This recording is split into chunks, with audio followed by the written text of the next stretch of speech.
Hello out there, and welcome to the Danny and Rihanna show. This is Danny Pena, Rihanna's husband. And I am Danny's wife, Rihanna Manuel Pena. And today we're going to have a great discussion. I know it's a debate too online about physical and digital media. Yeah, it's a tough one, right? Like, this is a conversation that has been around for a while, and it's not just an impact for video games, right? This is the same thing for books to a lesser degree, but also movies and television shows. And music, because I used to collect a lot of CDs, tapes, records. I still collect records to this day. But yeah, this is going to be a great conversation because I remember, okay, I'm going to go back, Ree. Okay. I'm going to go back the days where CD came out.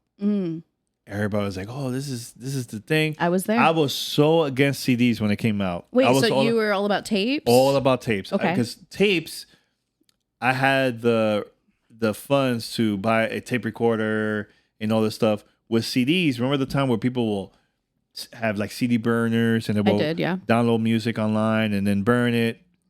I was just so against CDs. But then cassettes disappeared, so I'm like, you know what? I have no other choice. I gotta go with CDs, whatever. And another thing that I had issues with, a lot of the cars of those days, some of them had a CD player, some of them didn't. So I had to use like it's like an adapter where it has like a little cassette connected to my CD. I had the exact same adapter. Yeah. So it's where you put like the cassette tape into your car. And even FM, AM radio. Or FM, AM radio. Yeah. So you put the cassette tape in it, and then you plug, like you said, an adapter into your CD player. Yes. Which was separate device, put the CD in it, and then it would like link up and somehow. Actually, it's pretty impressive how that worked. Oh, it was amazing. I was like, yo, this is genius. Yeah. And it's funny, the cassette one sounded better than the AM, FM one. I was like, no, I'm going to stick with the cassette. Yeah. It was much higher fidelity. But it's interesting that you recall that era of music changing over, because I, of course, know what all of these things are. My mom had records growing up. I had a cassette player, so I had a Walkman. Ooh, Walkman. I remember I would be bumping like Miseducation of Lauryn Hill or like Brandy. Like those are like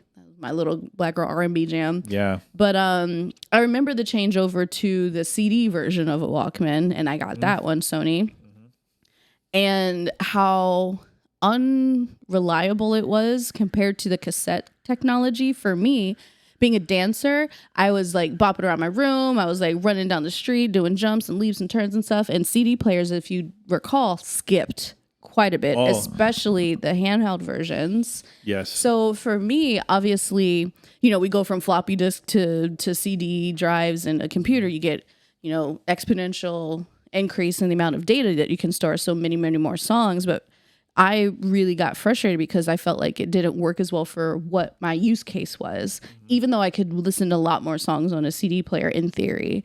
But I'm right there with you. Like, I didn't really love the change, but for that specific reason. It was hard. First of all, we were young, so it was very hard for me. Yeah, this is 90s. This is 90s, so it was hard for me to make that change, right? So now, let's fast forward to now. Well, let's pause. Well, not pause. There's definitely many more steps. Yes, I forgot to mention. There was another time too where I started having an MP3 player. So, okay, I want to put a pin in this. Yes. Because what MP3 player was the first one that you used? I had this, I can't remember the name of the brand, but it was one of those like, I could just transfer, I connected to my computer. I could put any MP3 there. But the one that I was like, this is a game changer was the iPod. Okay, so mind-blowing to me was the moment that I had over 1,000 songs in that device. I'm like, you know what? I don't need a CD player. I don't need a cassette. It's easy for me to just search for the name of the artist, find a song, put it on make a shuffle. playlist, shuffle. I'm good. And then I'll go to the settings and see, okay, what are the songs I'm listening to the most? I can't do that with CDs and cassettes. But yeah, go ahead. So I'm going to stop you there because I had a very similar not random, but a very specific reason why I did not like the upgrade in technology between CDs and MP3 players. Ooh, I gotta hear this. Okay, so I love albums. I love it when you have something like a masterpiece, like a Renaissance, where like the actual transitions between songs matter. And it's meant to be listened to and consumed in a particular order. And so one of the records that I bumped all the time was Miseducation, Lauryn Hill, as I said. Another one, a similar one, was College Dropout, Kanye West. Classic Kanye West. It's different from today. But but what I really loved about that were the skits in between. Right? You remember all the different skits? All skits, yeah. I can't keep working like this. Like there's just so many like what's gonna keep you warm? My degrees. Like there's just so many things in between the songs that happened. And you lose the impact of all of that when you put things on shuffle, when you have it in a digital library. It just doesn't have that same tactile feel. It doesn't have that same like earworm where it's dug into your memory and you can like quote them and you know exactly what song is coming next because you're used to hearing them in a certain order.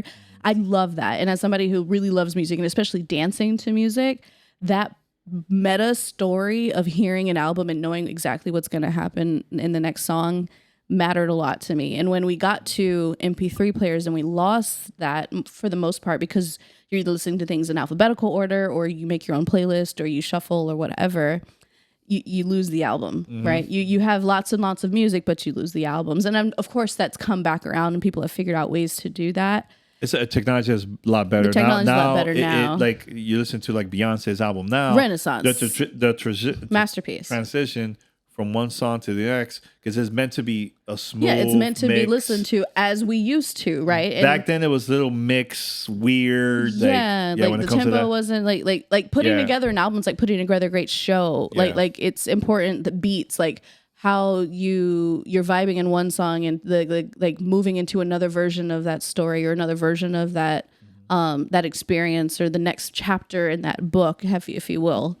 And so, yeah, long story short, I could talk about albums forever, honestly, but I missed that experience when we moved to MP3 players. So I had Zune. Oh my God, I had a Zune too. I had a Zune. Was it the first gen? Because I had think it was the ugly. second gen. I had the ugly brown. I had a it brown looked like one. a piece of poop. I had Zune. a brown Zune. I think I had another one as well that was a creative. You I get want to this- say I had the. I was. it was white and had a green circle. I know which one is that one, but I also wanted to get the Zune HD. Oh, but it came in like it later. had that special display on it. And it was like the color was nice. Yeah. The design was a lot better. But the thing I love about Zune at that time, oh my God, they were so ahead of the time. So you use your Microsoft sign-in. Yes. Everybody has an account.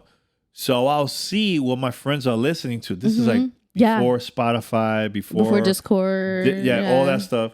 And I'll see my friends' songs that they've been listening to.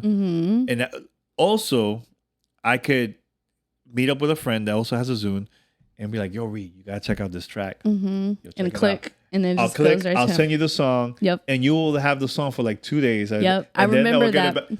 Yo, that was ahead of its It time. was so cool. Yo, that was like the genius. social sharing. It was just so, like you said, ahead of its time. I think they had a hard time. They had a hard time marketing it. Like I even went to the launch event in Florida. Microsoft invited me to go, and they wanted me to interview the I can't remember who it was. It was like a Jamaican band. They were playing there. Very cool. And it was like a big Zoom thing. My brother was there too. He was like, yo, this is amazing. So Shout out to Nano. So they gave us a Zooms. I had a Zoom. My brother had a Zoom. Yeah. Yeah, man, I can't believe you mentioned it. I missed that MP3 player. That was amazing. It was a good piece of technology. And the interesting thing when we talk about the original like point of this podcast and this conversation is digital versus physical is that I felt like that was a sweet spot between physical media because it was downloaded, it was offline. You did, for the most part, control it. Like maybe you didn't technically own it, but you didn't sign a EULA or in your end user licensing agreement in order to borrow the rights to listen to it. Like you had that song, you downloaded it, it was yours. You could share with your friends. You could play it wherever you wanted to. You could have it forever. Like we see in Guardians of the Galaxy, he's like in space and it still works. Like still works. That is yours to have, yours to keep. And it was the great bridge between where we were when we grew up and where we are now, where we don't own almost any of the media that we consume.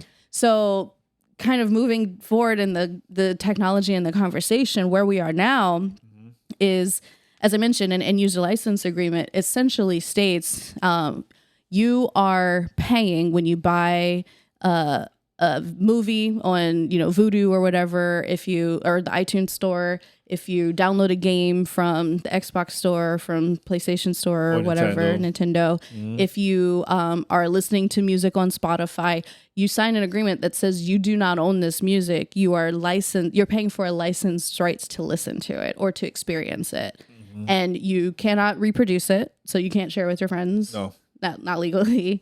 And you don't have it if you're not connected to the internet in a lot of cases, when you have digital rights management services like DRM services also verifying that your account is up to date before you get to access your media.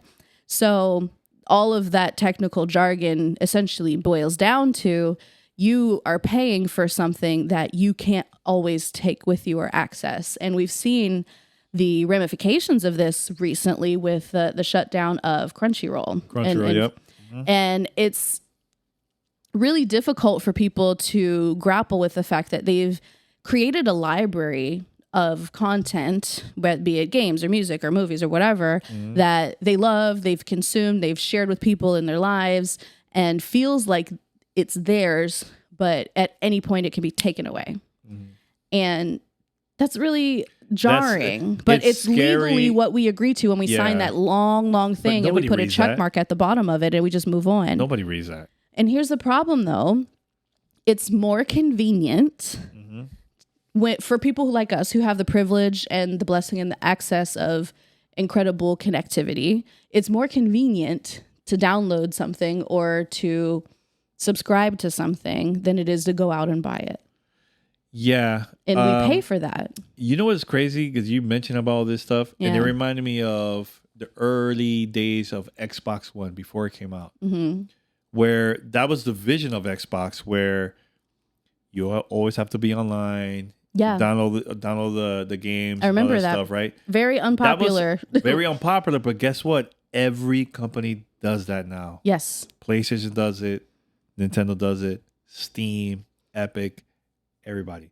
And our not phones, even just in video games. even in our phones. Yeah. We're always connected. Netflix. And here's the thing. I think the messaging at that time was just terrible. The way how they were trying to explain it. Everybody had different answers. It was weird. Xbox at that time. But even the days of the original Xbox, I remember there was a controversy at that time where they announced the console, and it says, hey, if you have an Ethernet connection, you can connect it and play online. And people were like, wait a minute, I don't have an Ethernet connection. I don't have that in my location here in my area.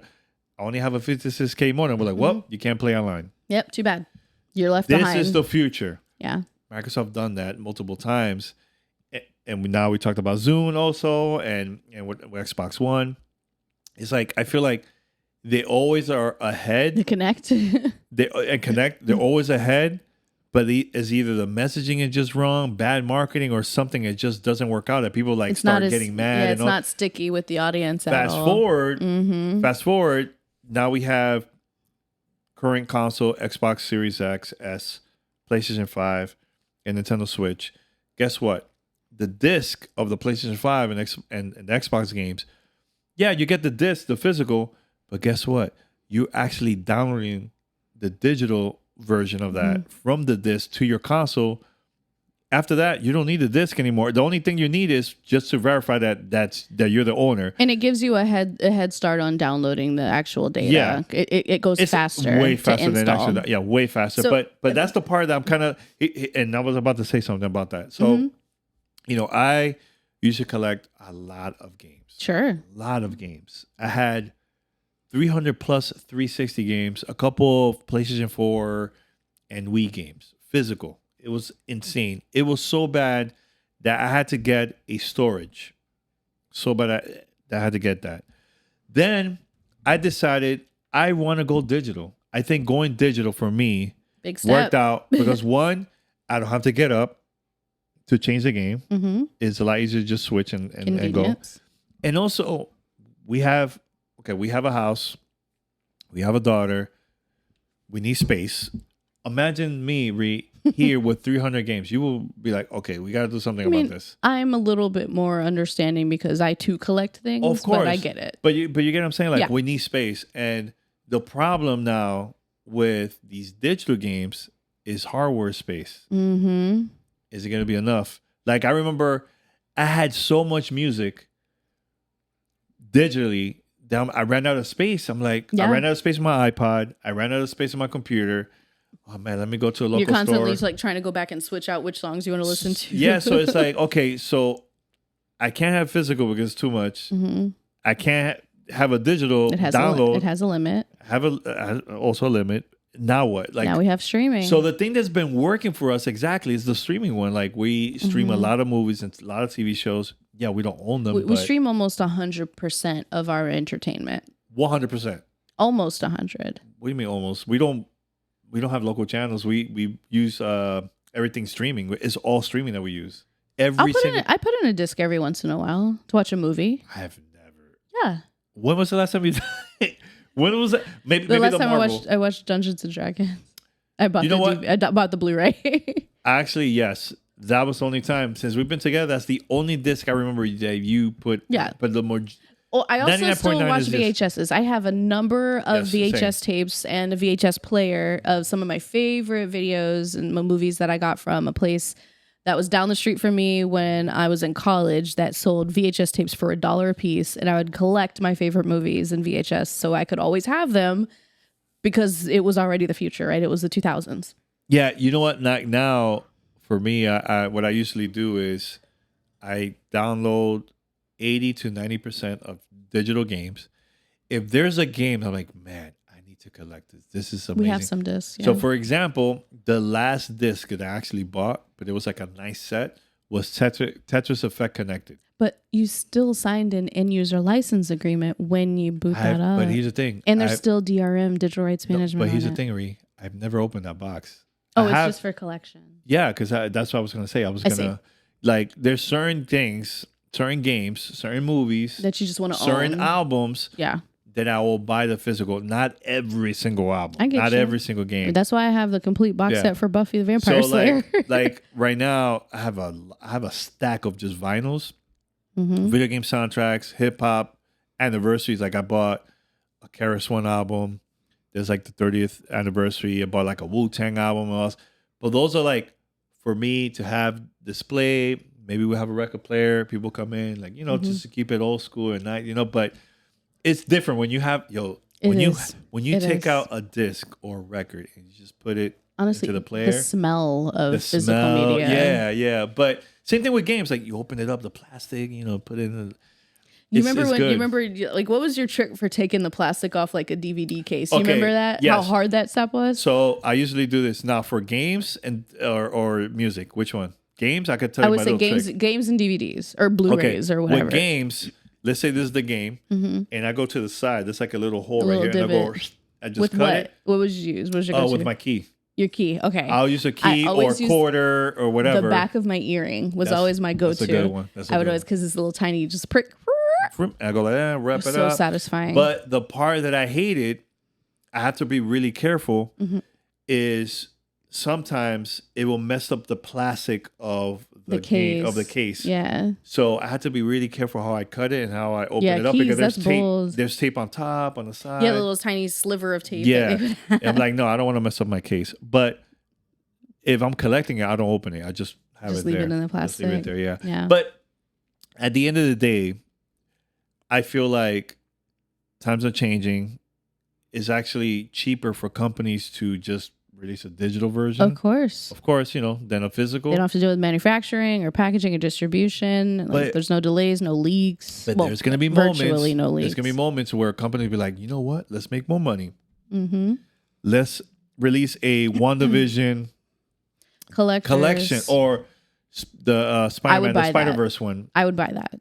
The Spider-Verse. Hey, Marvel, release a WandaVerse. Or not a WandaVerse. It's out. WandaVision. There's a WandaVision collection. Yeah. Okay, somebody link it to me, please. Yeah, it's out. And also the Spider-Man, Spider-Verse, Miles Morales. Yeah. And there's like a $99 collection. Like, I'm like, whoa. Yes. Sick. Yes. Stuff like that makes sense for me to be like, I'm going to buy it. Like, I know you have a couple of like the Avengers and all stuff there. Yep.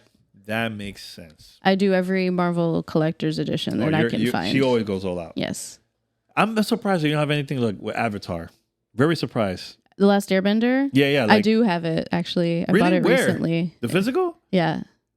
It's under our TV. Oh, it is. Okay. I got Avatar: Last Airbender, the series, the full animated series, and I also got the Magic School Bus. Ooh. Because we have a kid and she needs to know how to sing "I'm Just a Bill" with me at the top of her lungs. We watched that, all of us, when we were kids. Yeah. Now, Ree, behind you, there's a special vinyl right behind you. There is. I don't need to look. I know what it is. You want to show it to the camera? Let's show it off. So for those who are listening to the listeners. for the audio listeners, I surprised Ree with the soundtrack of Hades. So this is one of my favorite games of all time. Hades is an action RPG game, roguelike, and it's the type of game that I never play because I don't like games where I make progress and then lose all of my progress because I die. Have you ever taken that out before? Yes, of course. I've never taken mine out. I have. So what this Hades vinyl is all of the music. Shout out to Darren Korb, who was actually one of my most played artists on Spotify the year this came out, because I listened to this in my car and while I was working nonstop. Yeah. But this is one of the most special albums, special game albums or OSTs I've ever heard, because all of the music is just so emotive, and it reminds me of my experience playing this game and falling in love with this type of game.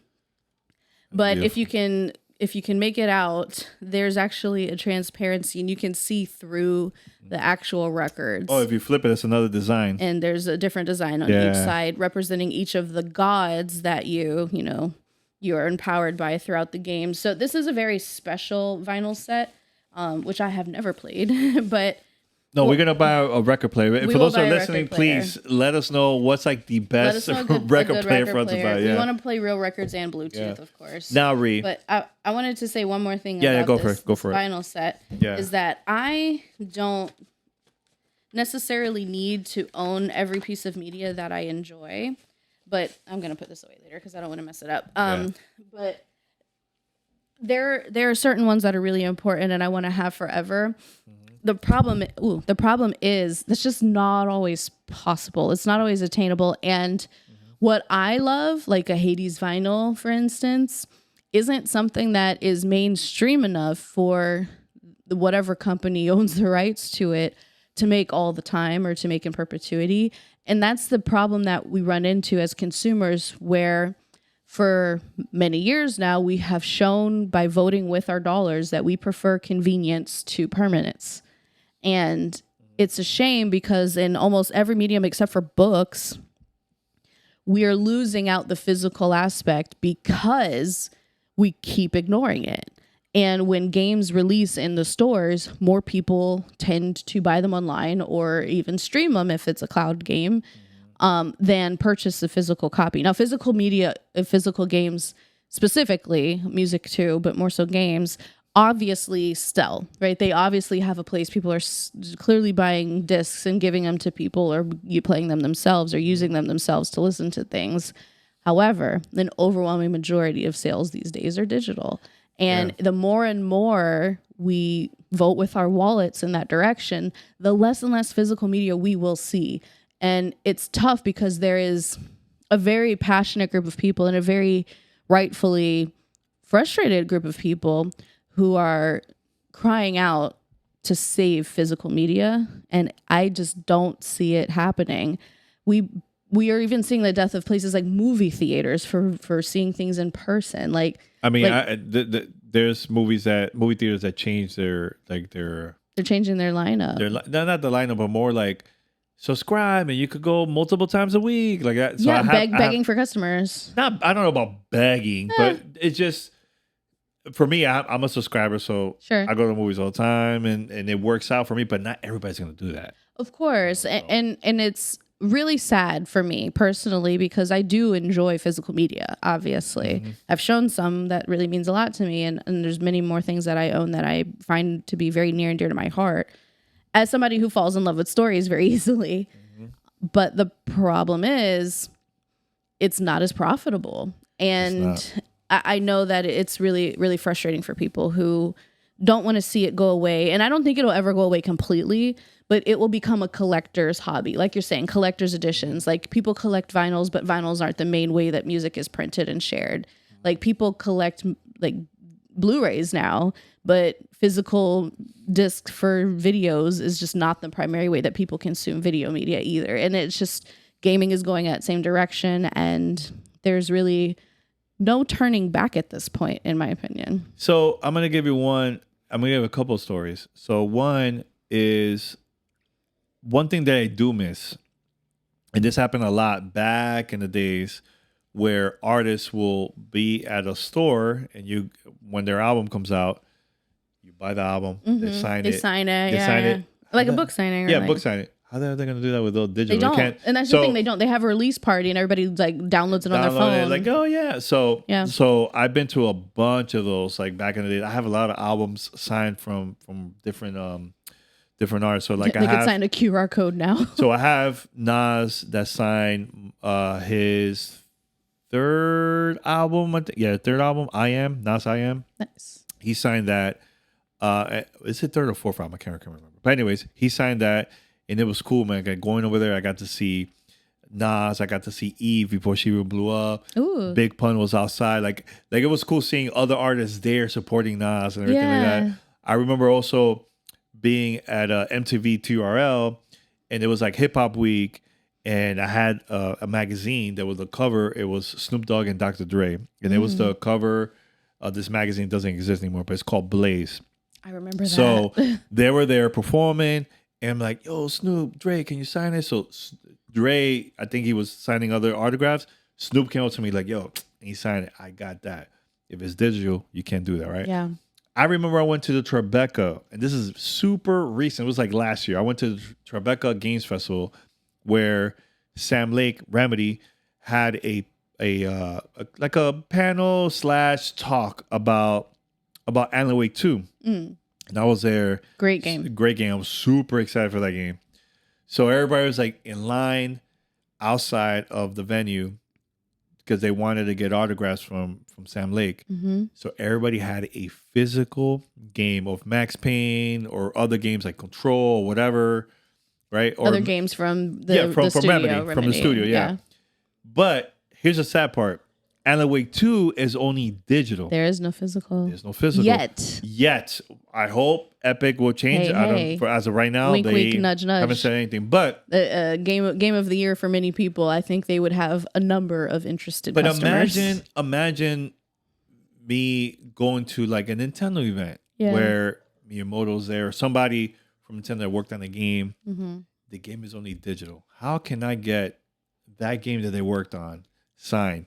Like, that's the part that I do miss. That emotional, physical connection. Yes. Like, there's games to me that is like, it changed my life. It's super important to me. Yeah. I want to meet my heroes that worked on that. Like, one thing that I wanted to do, and I did it for your birthday, was I'm cool with Peter Moore. He and his team worked on the launch of Sega Dreamcast. Which is my favorite console of all time. That's also my favorite console of all time. Mm-hmm. And you still have it. I don't have it. So we have different stories. You know, we got to do an episode all about Sega Dreamcast. Why is our favorite? Oh God. We should definitely future. Not now. Sure. One day, hopefully.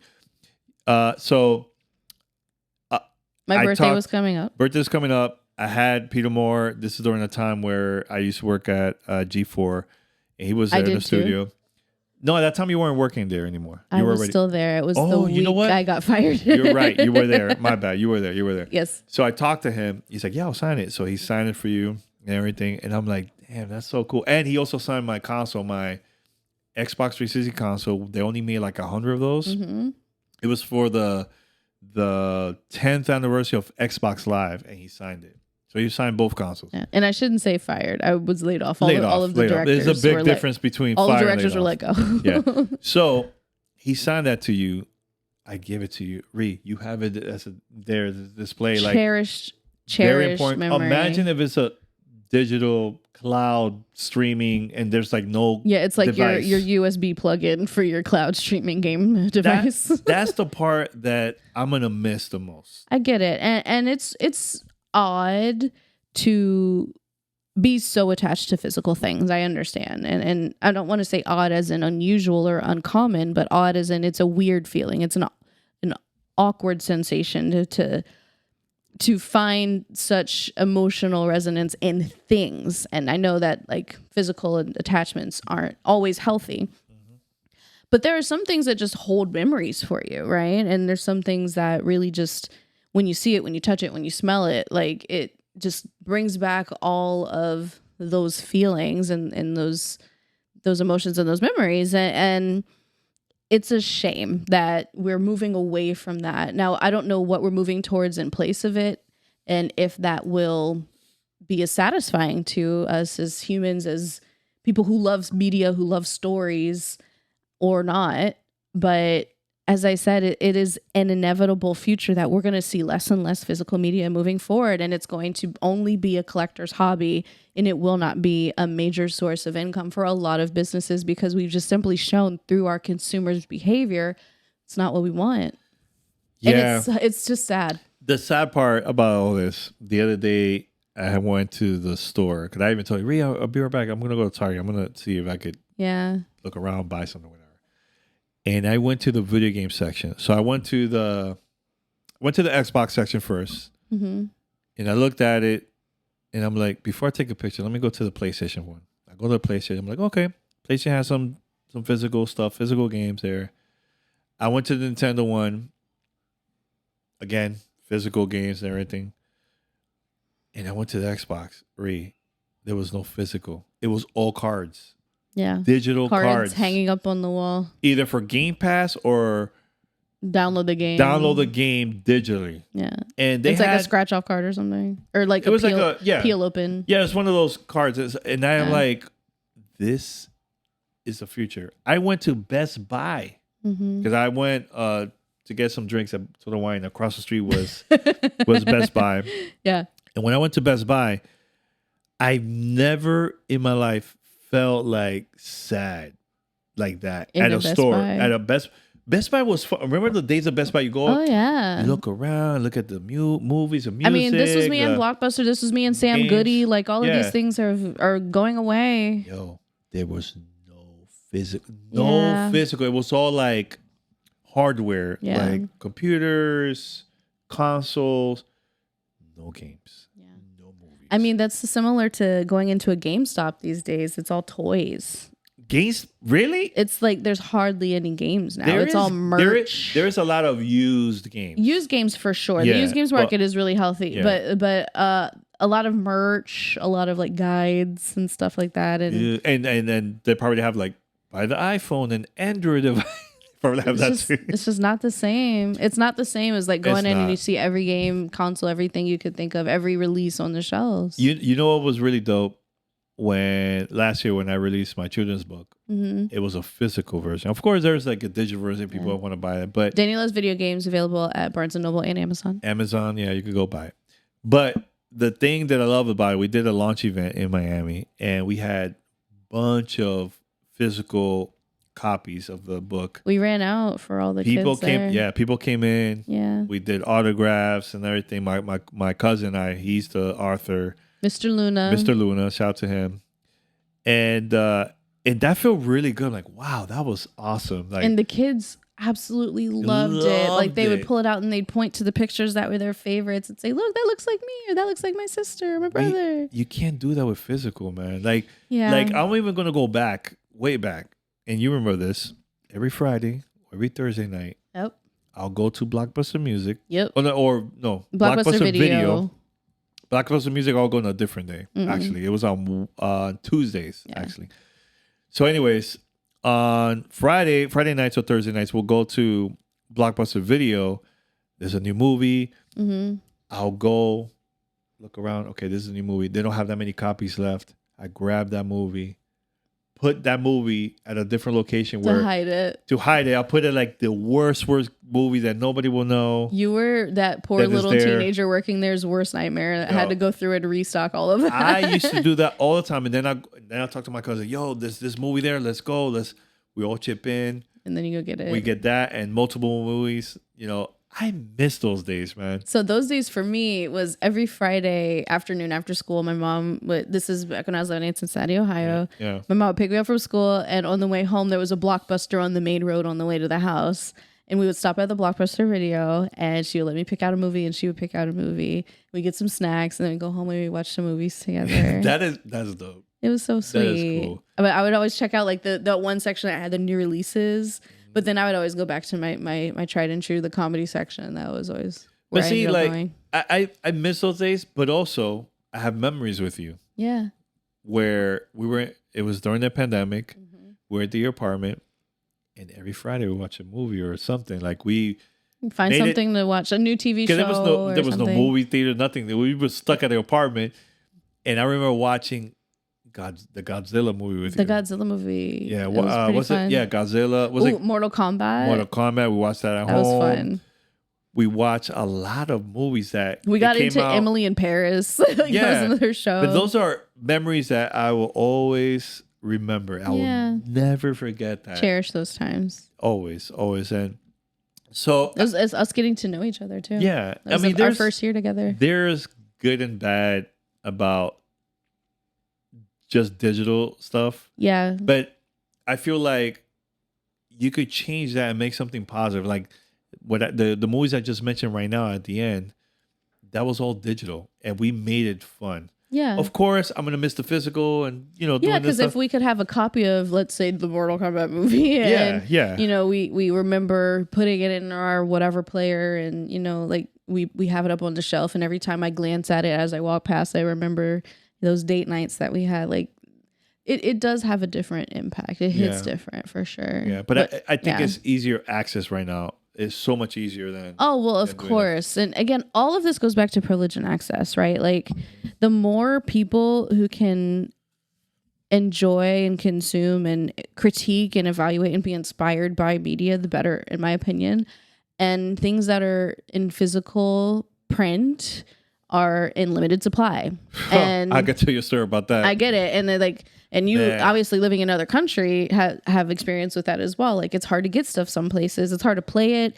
It's hard to access it. But with the pervasiveness of the internet, streaming can eventually get to the point where it reaches more people than any physical media ever could. Now, it may not be there now, right? Infrastructure, at least in the States, is not 100%. It's not. But there's a lot of people who keep in touch across borders through playing games online with each other, and they couldn't do that before. And they playing a free game like Fortnite and able to like hang out every day and still keep touch. Like there are amazing upsides to streaming media and digital media, but I will always have a special twinkle in my eye for the old times. I always for me that's never gonna go away. And but I'm glad that we experienced those moments when we were kids. We have the best of both worlds for sure. Our generations. Because you know what's sad, and I felt very old seeing this video. There was this video of this little girl. She had the original Nintendo Game Boy. I have that. And she started going like this. Oh. And I'm like, I feel old. She can learn. I feel old seeing that. I'm like, for the audio listeners, Danny was just swiping his finger on the phone. Yeah, my bad. But yeah, it's wild. It's wild. But you know what? We live and learn. We're always gonna learn about technology, and hopefully we could show that to our child. We'll share as much as we can. With her for sure. Yeah, and she's gonna play House of the Dead with the light guns. And she's gonna enjoy it. Gosh darn it! Yeah, definitely. Now, Reed, this was a great conversation overall. Yeah, it's good to reminisce. Yeah. At the end of the day, it sucks that a lot of things has been changing, but we have to move forward. Like, there's nothing else we could do. If there's an opportunity for you to buy physical stuff that like movies or games or anything that's very important to you, go for it. Like I do it all the time. It's not gonna be like that with every single thing out there, but hey, I'm collecting as much as I can of stuff that are important to me. One of the albums that I have that is one of my favorite hip hop albums of all time is Nas' first album. It's called Illmatic. I have a gold version of that album. They only made like less than 1,000, I think it was. So, and it comes with a book of the original press release and photo shoots from 1994. flyers, everything, Can lyrics. you believe that's 30 years old now? I know. It's wild to me. So, and in the disc, the actual album is gold and it's like a nice case and everything. So what I've been doing is if I know one of the producers or Nas are performing somewhere, I always bring that with me because I want everybody that worked on a project to sign it for me. So I have a couple. I'm still missing. I'm missing Nas. I'm missing Nas, Premier. if you're listening Yeah. or watching. DJ Premier, my favorite hip hop producer. I met him so many times, but every time I met him, I don't have the album with me. I'm like, We'll invite him to the house.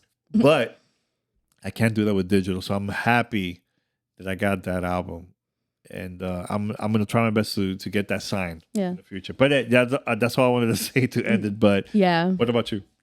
What about what? No, I'm saying like what memories before we wrap it up.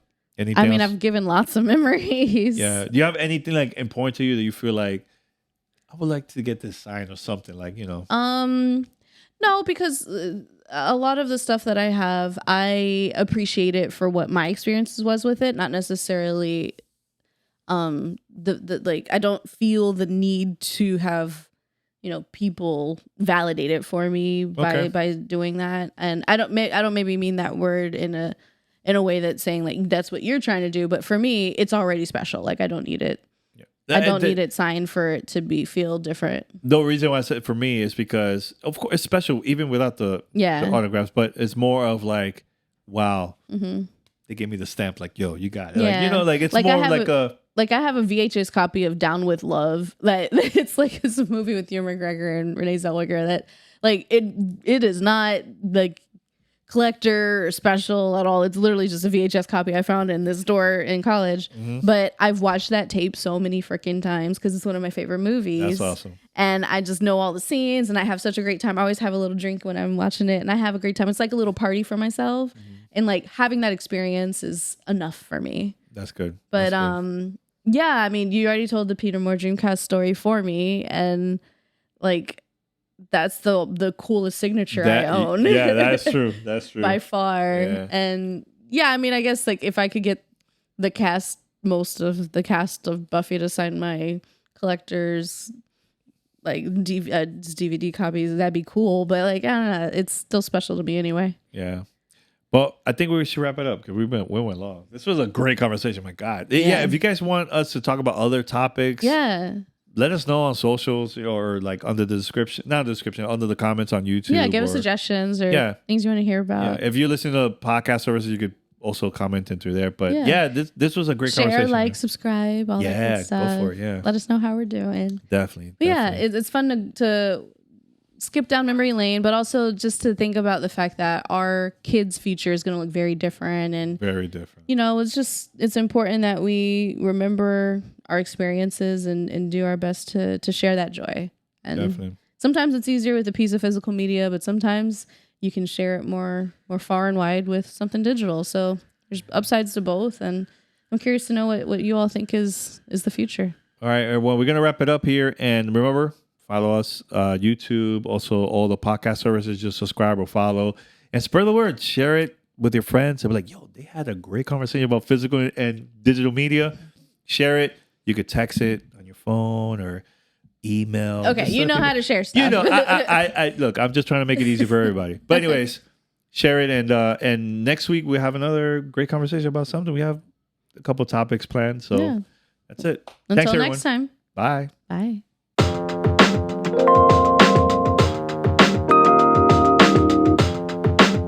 Hello out there, and welcome to the Danny and Rihanna show. This is Danny.